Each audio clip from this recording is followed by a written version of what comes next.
नमस्कार, RRC news के हिंदी समाचार बुलेटिन में मैं राखी आपका हार्दिक स्वागत करती हूँ। सबसे पहले डालते हैं एक नजर आज की सुर्खियों पर। हेडलाईन्सचे प्रायोजक आहेत डॉक्टर धोटे शिसाट सरांचे नीट अकॅडमी लातूर, जिथे अनुभवाला जोड गुणवत्तेची।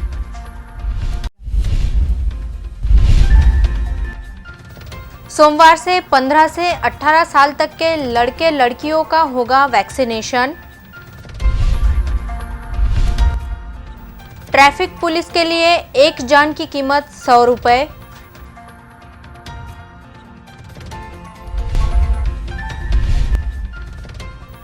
पुलिस उदय दिवस पर निकली मोटरसाइकिल रैली।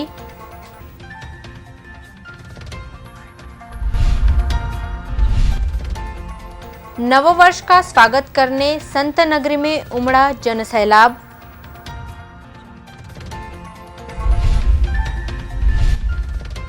कांग्रेस महिला पदाधिकारियों की नियुक्ति को लेकर भ्रम की स्थिति।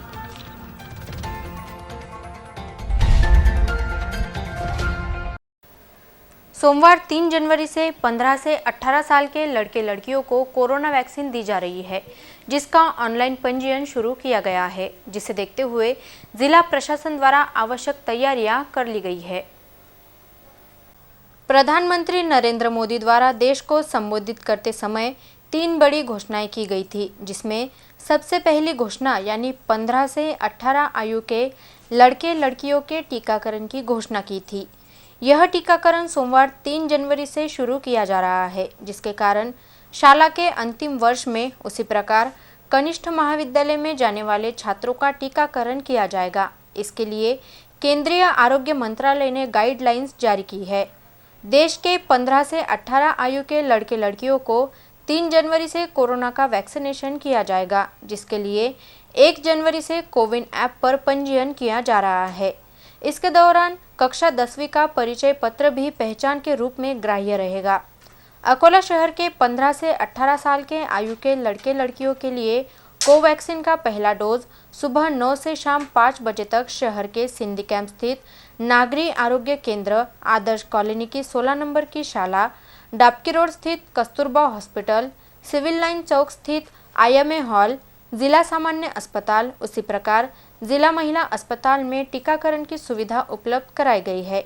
इस प्रक्रिया में ऑनलाइन अपॉइंटमेंट नागरी आरोग्य केंद्र नायगांव APMC मार्केट, नागरी आरोग्य केंद्र अशोकनगर, आयुर्वेदिक दवाखाना, नागरी आरोग्य केंद्र हरिहरपेट, नागरी आरोग्य केंद्र न्यू शिवाजी नगर शिवसेना वसाहत, मनपा शाला RKT आयुर्वेदिक कॉलेज, नागरी आरोग्य केंद्र सिंधी कैंप हरि पार्क, छोटी उमरी पुलिस थाने के पास और तिलक मार्ग स्थित भर्ती हॉस्पिटल में की जा रही है। इस प्रकार की जानकारी जिला प्रशासन द्वारा दी गई है। जिला पुलिस अधीक्षक के आदेश के बाद भी प्रतिबंधित समय में शहर की प्रमुख सड़कों पर भारी वाहनों को प्रवेश की अनुमति दी जा रही है, जिसके लिए प्रत्येक वाहन से 100 रुपए लिए जाने की जानकारी प्राप्त हुई है। अकोला के शहर यातायात नियंत्रण शाखा के कर्मचारियों ने एक आदमी की जान की कीमत 100 रुपये लगाई है। अकोला शहर में भारी वाहनों के प्रवेश पर एक समय के लिए प्रतिबंध लगाया गया है। बावजूद इसके प्रतिबंधित समय में भी भारी वाहन शहर के प्रमुख मार्गों पर दौड़ते नजर आ रहे हैं। शहर यातायात नियंत्रण शाखा के कर्मचारी प्रत्येक वाहन से 100 रुपये लेकर प्रतिबंधित समय में भारी वाहनों को छोड़ रहे हैं। जिला पुलिस अधीक्षक ने भारी वाहनों के शहर में प्रवेश पर समय की पाबंदी लगाई है। बावजूद इसके ऐसा नहीं हो पा रहा है। शहर के प्रमुख मार्गों पर तैनात शहर यातायात नियंत्रण शाखा के कर्मचारी प्रत्येक भारी वाहन को शहर में प्रवेश करने देने के लिए 100 रुपये ले रहे हैं। इसका अर्थ यही है कि केवल 100 रुपये में एक आदमी की जान की कीमत लगाई जा रही है। अकोला शहर में प्रमुख मार्गों पर भारी यातायात लगा रहता है, उसमें भी भारी वाहन फुल स्पीड से दौड़ते नजर आते हैं, जिसकी चपेट में आकर किसी भी व्यक्ति की जान जा सकती है। इससे पहले शहर में भारी वाहनों से कुचलकर कई लोगों की मौतें हुई है, जिसे देखते हुए जिला पुलिस अधीक्षक ने भारी वाहनों को शहर में प्रवेश पर समय की पाबंदी लगाई है, लेकिन इस पर अमल नहीं किया जा रहा है। 100 रुपये लेकर भारी वाहनों को प्रतिबंधित समय में शहर में प्रवेश दिया जा रहा है, जिसके कारण भविष्य में कभी भी फिर से किसी व्यक्ति को अपनी जान गंवानी पड़ सकती है, जिसकी ओर गंभीरता से ध्यान दिए जाने की जरूरत है। 2 दिसंबर को पुलिस उदय दिवस के अवसर पर शहर के प्रमुख मार्गों से मोटरसाइकिल रैली निकाली गई, जिसके माध्यम से यातायात के नियमों को लेकर जन जागृति की गई। रविवार 2 दिसंबर को पुलिस उदय दिवस के अवसर पर जिला पुलिस अधीक्षक जी श्रीधर की संकल्पना से शहर यातायात नियंत्रण शाखा द्वारा यातायात के नियमों का पालन करने, वाहन चलाते समय हेलमेट पहनने और दुर्घटनाओं को रोकने के उद्देश्य से जन जागृति करने के लिए पुलिस उदय दिवस के अवसर पर सुबह के समय हेलमेट रैली का आयोजन किया गया। इस हेलमेट रैली का शुभारंभ पुलिस मुख्यालय से किया गया। यह हेलमेट रैली पुलिस मुख्यालय, city Kotwali, Jai Hind Chowk, Dagli Pul, Mama bakery Chowk, Akot stand, railway station, Agrasen Chowk, Durga Chowk, Ratanlal plot, civil line Chowk होती हुई ट्रैफिक ब्रांच कार्यालय पहुंची, जहां इसका समापन किया गया। इस रैली में शहर यातायात नियंत्रण शाखा के पीआई समेत 50 ट्रैफिक कर्मचारी शामिल हुए थे।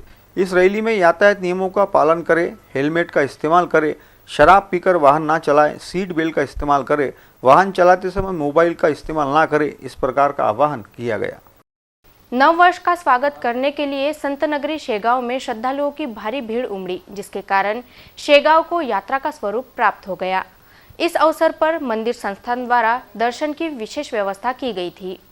नया वर्ष 2022 आरंभ हो गया है। नए साल का स्वागत करने के लिए अधिकांश नागरिक धार्मिक स्थलों पर जाते हैं। विदर्भ की पंडरी के रूप में प्रसिद्ध संत नगरी शेगांव में नए वर्ष का स्वागत करने के लिए श्रद्धालुओं की भारी भीड़ उमड़ी। अधिकांश नागरिक 31 दिसंबर की रात पैदल ही शेगांव की ओर निकले थे। अकोला शहर सहित आसपास के ग्रामीण इलाकों के नागरिक शेगांव पहुंचे थे। इसके अलावा राज्य भर के नागरिक विभिन्न वाहनों के माध्यम से संत नगरी शेगांव में संत श्रेष्ठ श्री गजानन महाराज के दर्शनों के लिए पहुंचे थे।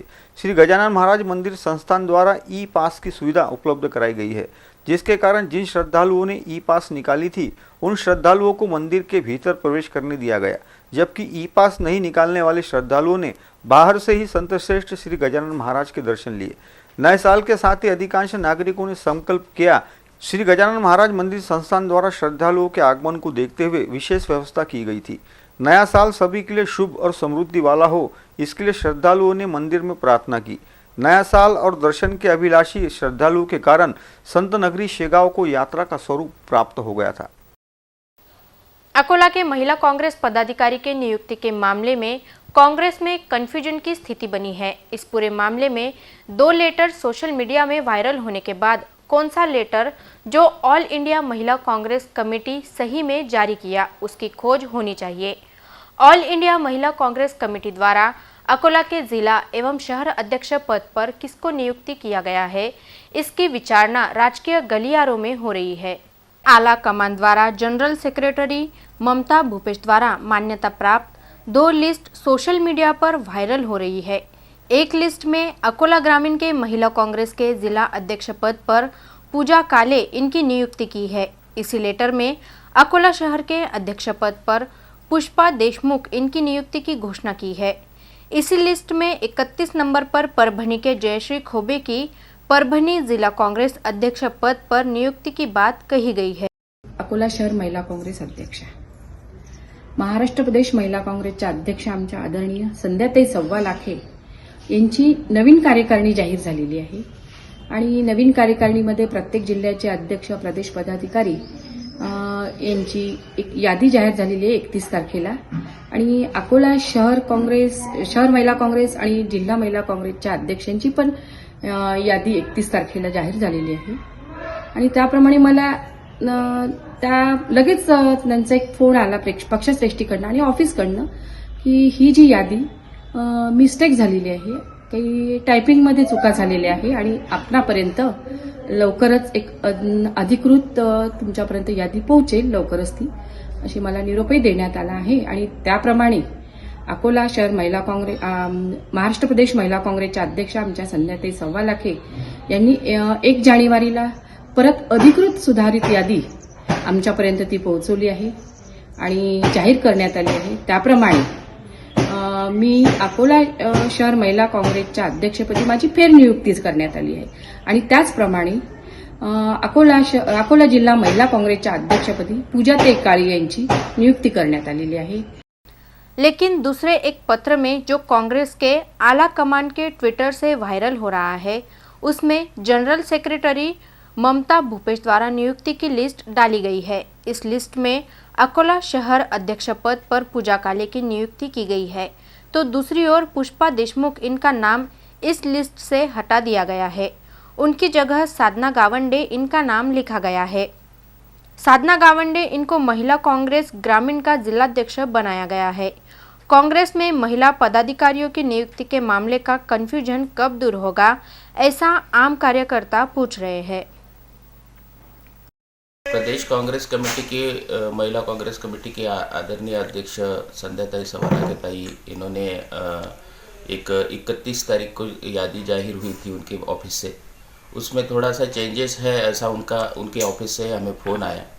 उसके बाद उन्होंने कहा कि दूसरी यादी आने तक किसी को इसको एक्सपोज मत करो। उस हिसाब से उन्होंने दूसरी यादी कल भेजी है और जिसमें साफ साफ लिखा है कि महिला कांग्रेस की ग्रामीण की अध्यक्ष पूजा ताई काळे को किया है और महानगर का जो पद है वो पुष्पा ताई देशमुख इनको दिया है।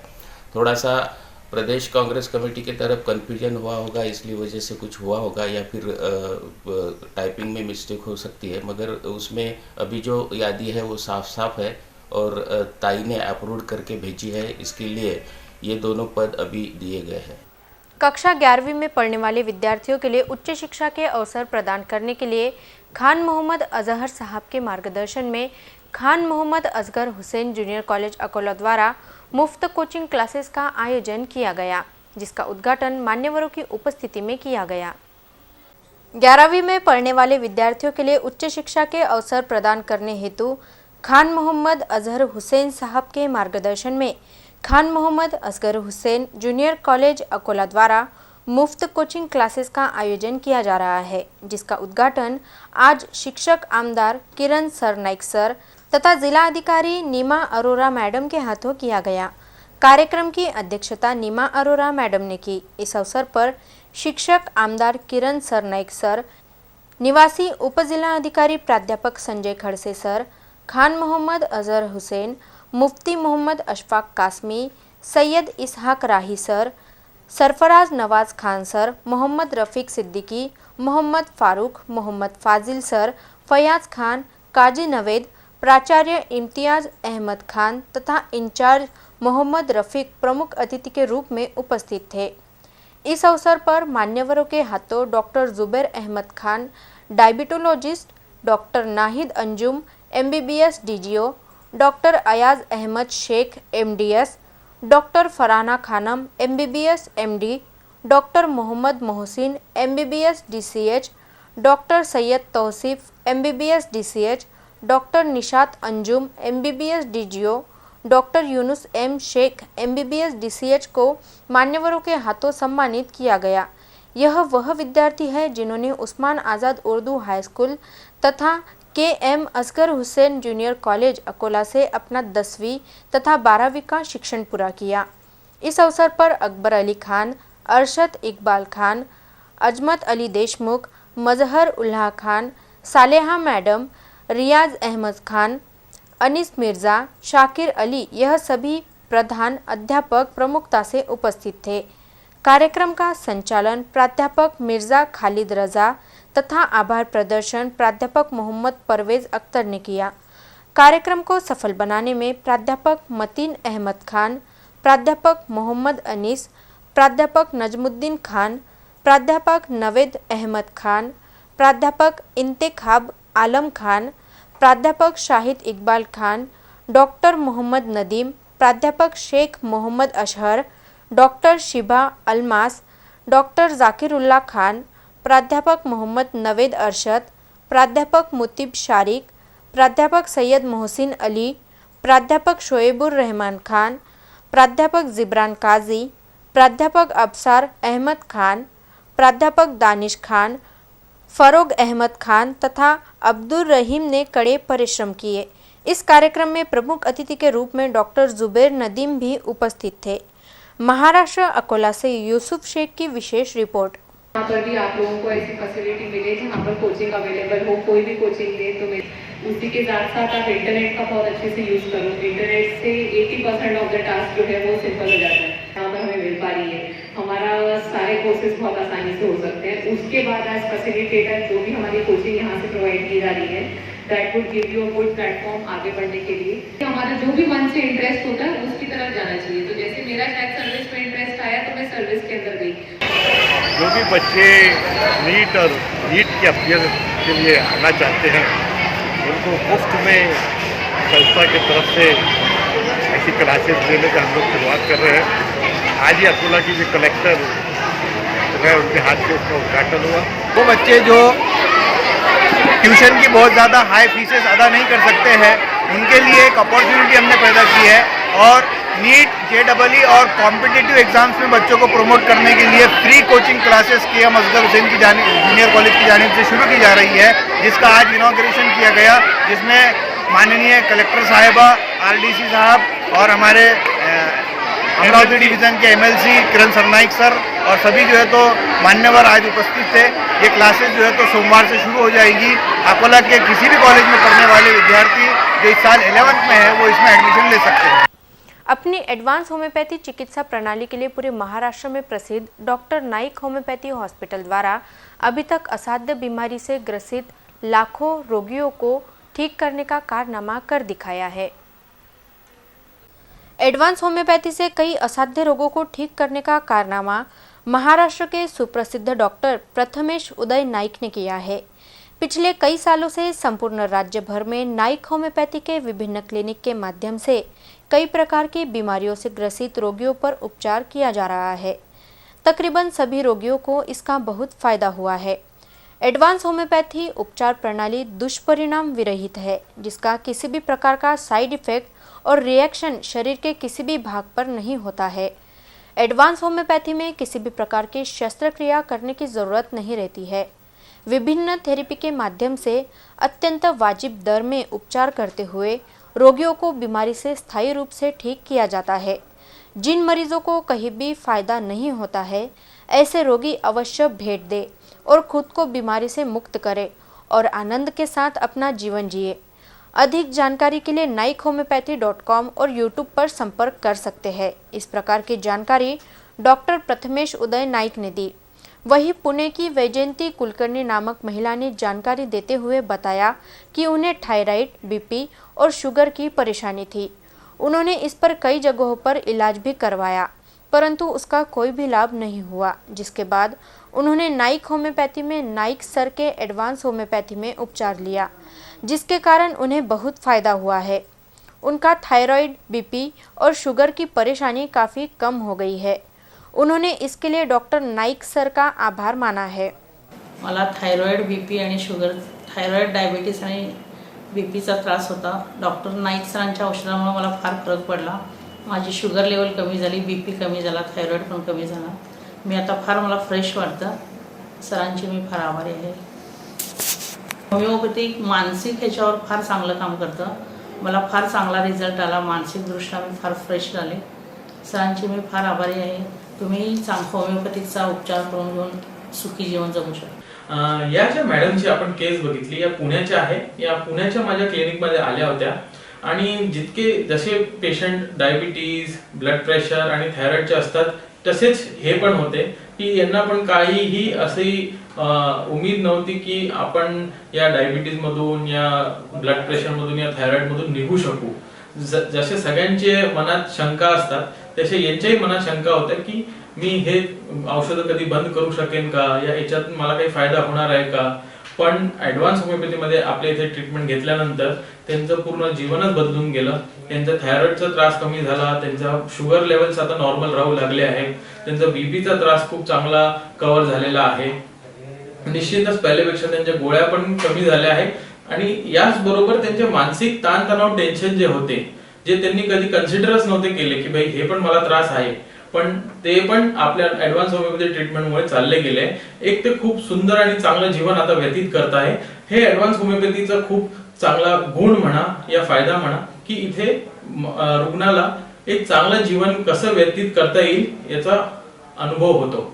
आणि मी निश्चितच सगळ्यांना हे आवर्जून सांगेन की तुम्ही पण आसपासच्या लोकांना जे डायबिटीज म्हणा, ब्लड प्रेशर म्हणा, या थायरॉइड ने सफर करत आहे, या भोगत आहे त्रास, त्यांना तुम्ही ॲडव्हान्स होमिओपॅथी घ्यायला सांगा। निश्चितच त्यांच्या पण जीवनात एक चांगली बदल घडवून आणण्याची आम्ही प्रयत्न करू। महागांव कारंजा मार्ग पर मालवाहक वाहन से टकराकर एक बंदर की मौत हो गई, जिसके बाद बंदरों के झुंड ने पूरी सड़क को जाम कर दिया था। इस घटना से सभी का दिल भर आया था। महागांव कारंजा मार्ग पर अचानक एक मालवाहक वाहन ने बंदर को जोरदार टक्कर मार दी, जिसमें बंदर गंभीर रूप से घायल हो गया, जिसकी सहायता के लिए अन्य बंदर सड़क पर इकट्ठा हो गए, जो उसे बचाने का प्रयास कर रहे थे, परंतु गंभीर रूप से घायल बंदर की मौत हो गई। इसके बाद सभी बंदरों ने मिलकर इस मार्ग का यातायात रोक दिया। इस घटना ने हृदय को हिलाकर रख दिया था। स्वार्थ से भरे इस समय में मनुष्य ही मनुष्य का दुश्मन हो गया है। ऐसे कई उदाहरण समाज में हो रहे हैं। मूक पशु प्राणियों में मूक संवेदना अभी भी जीवित है।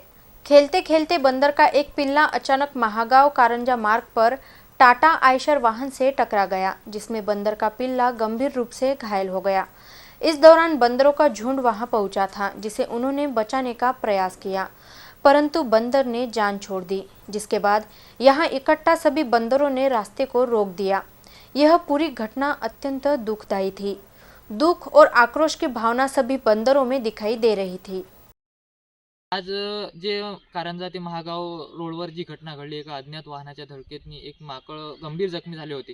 सदर घटनेची माहिती मिळताच तात्काळ वन विभागाचे कर्मचारी त्या ठिकाणी पोहोचले, पण तोपर्यंत माकडाने जीव सोडला होता। त्या ठिकाणी असलेले माकडाची जी टोळी आहे, ती सर्व टोळी त्या ठिकाणी रस्त्याच्या मधोमध येऊन त्या माकडाला उठवण्याचा प्रयत्न करत होते। त्यांच्या भावना आक्रोश व्यक्त करत होते, तर जणू काही त्याला ते घेऊन जाण्याचा प्रयत्न त्या ठिकाणी करत होते। हम आगे जो खबर दिखाने वाले हैं उसे कमजोर दिल वाले न देखें।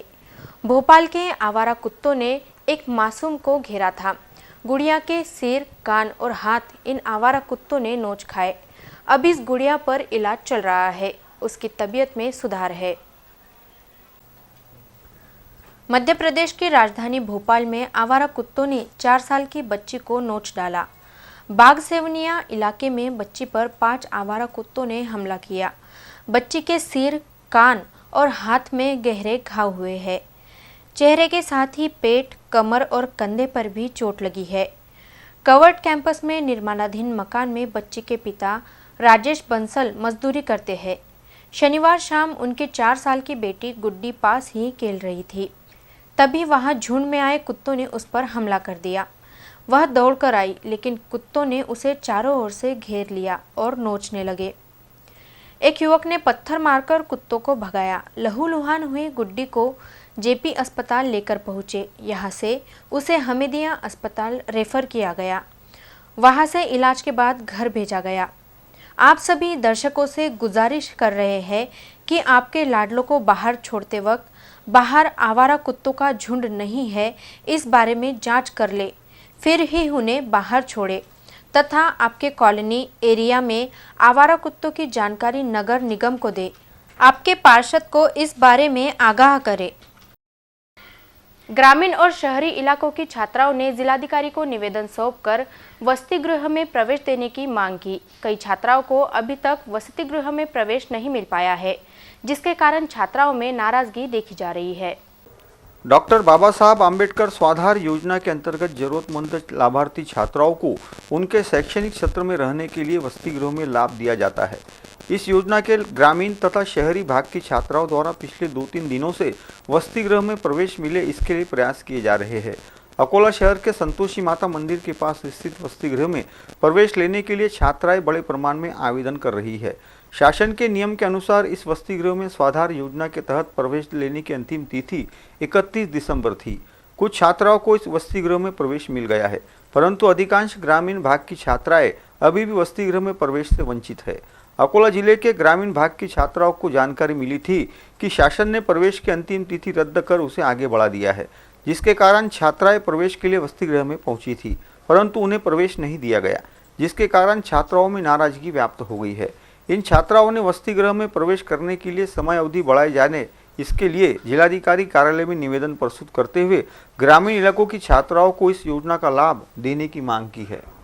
सर, आम्ही सर्व विद्यार्थ्यांनी स्वाधार योजनेच्या फॉर्म करिता महिला वसतिगृहामध्ये गेलो होतो। आम्हाला तिथे सांगितलं होतं की फॉर्म 31 तारखेपर्यंत घेणार। तिथे गेल्यानंतर त्यांनी म्हटलं की दिवस वाढलेले आहेत, 31 जानेवारीपर्यंत झालेला आहे। आता ते म्हणत आहे की 31 जानेवारी तारीख नाही, 31 डिसेंबरच लास्ट डेट होती।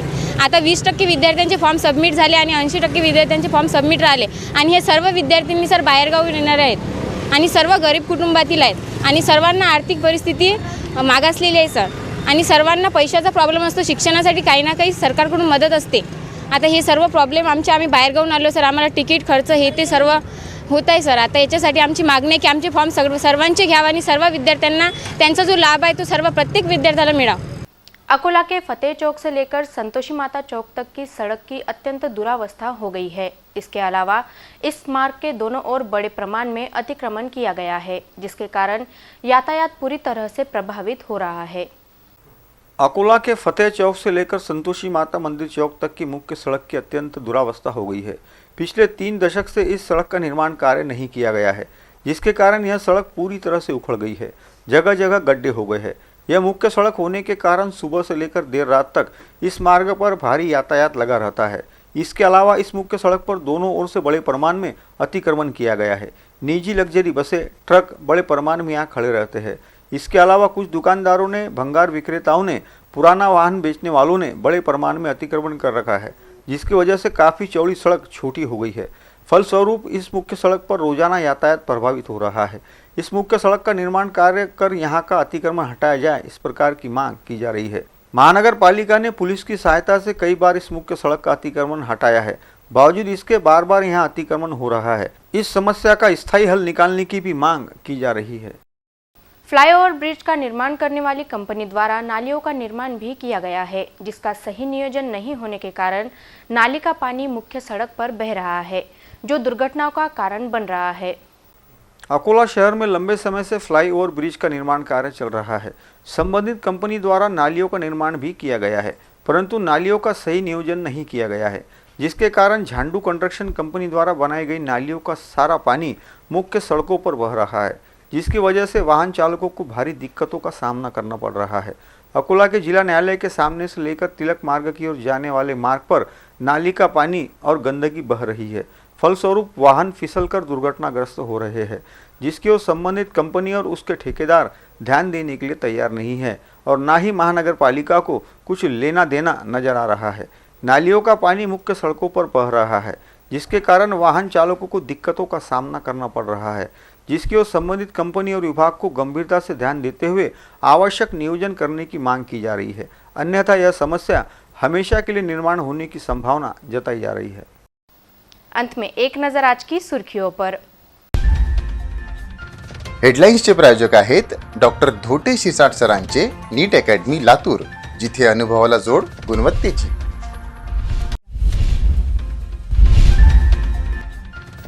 सोमवार से 15 से 18 साल तक के लड़के लड़कियों का होगा वैक्सीनेशन। ट्रैफिक पुलिस के लिए एक जान की कीमत 100 रुपए।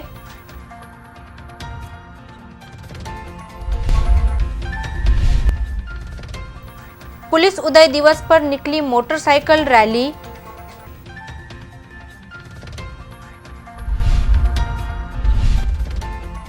नववर्ष का स्वागत करने संत नगरी में उमड़ा जनसैलाब।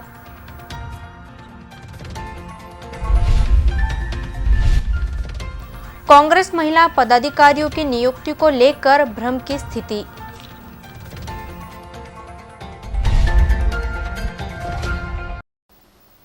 फिर मिलेंगे शहर की ताजा जानकारी तथा महत्वपूर्ण घटनाओं के साथ। नमस्कार।